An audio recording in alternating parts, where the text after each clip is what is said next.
Capítulo 111. La leyenda del ciervo dorado. Ariadne. El sol se ocultaría más rápido de lo que pensaba. A este paso la oscuridad se ceñiría sobre el bosque en cuestión de un par de horas. Después de una corta discusión nos pusimos camino al campamento, como bien había indicado César, rumbo al sur. Él iba caminando, guiando al caballo por las riendas, mientras yo lo montaba cómodamente. Siento que hemos avanzado hacia el sur durante mucho tiempo, pero me sorprende que el bosque se está volviendo cada vez más denso, comenté, mirando a mi alrededor con cautela. Es posible que pronto encontremos a otros participantes de la competencia de caza, respondió César con desinterés. Era cierto. La competencia de caza solo duraba un día, así que todos los participantes habían sido equipados solo con lo necesario para una jornada en el bosque. Nadie llevaba equipo para acampar ni provisiones para pasar la noche. Conociendo a los ciudadanos de San Carlo, no estarían cazando tan lejos de las carpas. Deberíamos andar con cuidado. A alguno se le podría desviar una flecha si no miraba bien. Seguimos por un momento, hasta que me pareció escuchar la corriente de un riachuelo. «Oye, ¿tú también puedes oír el sonido del agua?», pregunté. César se detuvo un momento, escuchando en silencio mis palabras. «Así es», dijo tras unos segundos. «Creo que hay una corriente cerca». Sin más, giró en dirección al sonido y comenzó a caminar, arrastrando las riendas del caballo con él. «Será mejor que vayamos allí». Mientras avanzábamos, comenzó a quejarse con su tono habitual de burla. «¿Cómo puede permitir que su herido Salvador lleve las riendas como un escudero mientras usted monta el caballo tan cómoda?» Alzó exageradamente su brazo izquierdo, fingiendo dolor. «Oh, mi brazo está tan hinchado que me duele. ¡Ay!». Frunció el ceño con dramatismo. Mis labios se entreabrieron, primero por sorpresa y luego por indignación. «Entonces me bajaré. Monte usted el caballo», repliqué con molestia. Dije que no montaría en primer lugar, pero me obligó a hacerlo. César se encogió de hombros con fingida inocencia.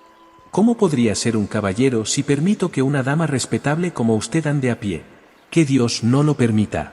Aunque preferiría montar a tu lado, lo único que debes hacer es quedarte quieta, mientras montamos tranquilamente. Pero, eres tan exigente». Sus quejas parecían no tener fin. «No, ¿por qué no tomaste la silla que te envié? Si la hubieras aceptado, no habríamos tenido tantos problemas, la parte superior del estribo habría estado abierta, por lo que tu pie se habría caído de inmediato». César siempre había sido un maestro en la equitación. Le gustaba modificar las sillas de montar y los arneses para adaptarlos a sus gustos. Al menos lo era así en mi vida anterior. ¿Había una parte así?, pregunté, desconcertada. «Ni siquiera lo abriste», dijo con una risa amarga, continuando con su monólogo de quejas. «¿Y por qué hiciste enojar a tu primo? ¿Cómo lograste que enloqueciera así? Si no hubiera llegado a tiempo, habrías muerto». Lo miré, irritada. De verdad estaba usando esa excusa para cobrar su supuesta deuda.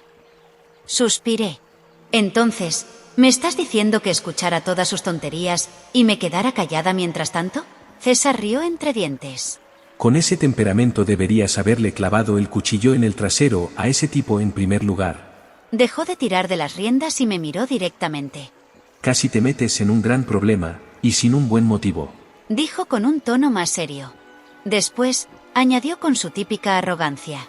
«Si tienes un problema, ven corriendo conmigo. Prometo que estaré a tu lado, y me encargaré de todo». Le respondí con una sonrisa amarga. «Te vi decenas y cientos de veces en mi vida pasada, y no eres ese tipo de persona», pensé. Sin quererlo, una parte de mis pensamientos se fugó.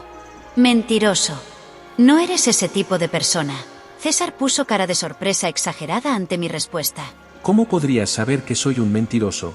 Su caballo era particularmente alto, así que él sostenía las riendas y caminaba tan rápido como le era posible, justo a mi lado, sin apartar su mirada. Su caballo era particularmente alto y fino, como su dueño, por lo que su rostro quedó a la altura de mis muslos. Estaba tan cerca que podía sentir su aliento sobre mi piel. Esa sensación me hizo estremecer. «Señorita, ¿no está realmente más interesada en mí?», dijo, después de un tiempo. «No todos me observan como usted, Ariadne. Me di cuenta de eso en la subasta de arte. Notaste que llevaba un garrote el otro día». Respiré hondo. César dio en el clavo. Aunque no podía decirle la verdad, aquella que terminó con mi vida la última vez. No podría ser capaz de decirle que me preocupaba por él más que por nadie, incluyéndome. No tendría la fuerza para reconocer que sabía todo sobre él, aun las cosas que más deseaba ocultar o decir. No podría decirle que llevaba obsesionada con él durante 14 años. No, ya no podía. No podía admitirlo, admitir su poder, como aún me atraía. Pero ya no viviré así, pensé. Si deseaba llegar hasta mi vejez, tendría que hacer que César desapareciera de mi vida. Eso no es cierto. Por favor, deja de preocuparte. César chasqueó la lengua con fastidio. Sabes que eres la única aquí, en San Carlo, que me trata así. Es una pena no haber podido unirme a esa tendencia, repliqué sin mucho interés. César suspiró dramáticamente y, finalmente, decidió cambiar de tema. Fui a cazar el ciervo dorado. Comenzó a narrar. Si lo atrapas ganarías la competencia de caza. Ese ciervo dorado era el mismo del que me habló en una de sus cartas. Más allá de la obsesión de César con ese animal, la historia del ciervo dorado era bien conocida. La leyenda decía que en el bosque de Orte vivía un ciervo, de un color particular, a diferencia de sus pares. Su piel parecía brillar ante la luz del sol, como si el animal estuviera bañado en oro. Aquel ser se ocultaba en las profundidades del bosque, pero se acercaba al claro cada vez que bebía agua, de un manantial que daba vida eterna a quien del tomaba. Se contaba que ese ciervo le entregó una rama de olivo a Justino I, el primer rey de Etruscan.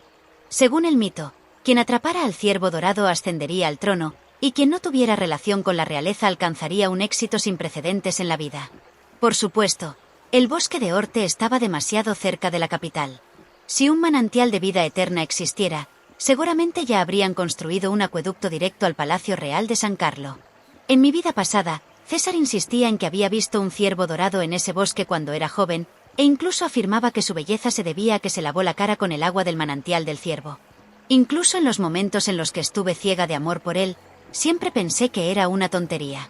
Probablemente inventó esa historia para vincularse al mito fundacional, dada su falta de legitimidad para heredar el trono. César era un hombre apuesto, de facciones delicadas, con una belleza que rara vez se veía en el mundo humano, pero su atractivo era completamente innato. Su madre, la condesa Rubina, había muerto poco después de nuestro compromiso, pero siempre escuché que eran idénticos, salvo por el color de los ojos. Eres un mentiroso, pero también un fanfarrón, sentencié. ¿Cómo podrías saber eso? Seguimos caminando, siguiendo el sonido del agua, intercambiando comentarios triviales hasta que, de pronto, apareció un arroyo ante nuestros ojos. Hay una corriente. Si seguimos esto río abajo, podremos salir del bosque. ¡Eureka!, exclamó César de pronto. Antes de que pudiera preguntarle qué decía, sentí sus manos sujetando mis espinillas. Me tapé la boca con ambas manos, atónita. ¿Qué le pasa a este hombre?, pensé. Su gesto parecía ser demasiado íntimo, al menos para las normas en general. Sin embargo, mis pensamientos estaban lejos de la realidad. Me estaba tocando, pero no por deseo, sino porque era el único punto de soporte que tenía cerca. Habría hecho lo mismo de tener junto a un árbol o un muro. Necesitaba sentir un punto de apoyo, algo que le hiciera sentir que no era un sueño, sino algo tangible, visible. Un majestuoso ciervo dorado estaba bebiendo agua frente a nosotros. César no estaba alucinando. Pensé que era solo un fanfarrón, pero hubo momentos en los que dijo la verdad. Pensé. Por un instante, sentí pena por él. Pero no tanto como la que él debía sentir por lo que me había hecho en la vida pasada. Los ojos del ciervo se encontraron con los nuestros. Y en ese instante, ambos contuvimos el aliento.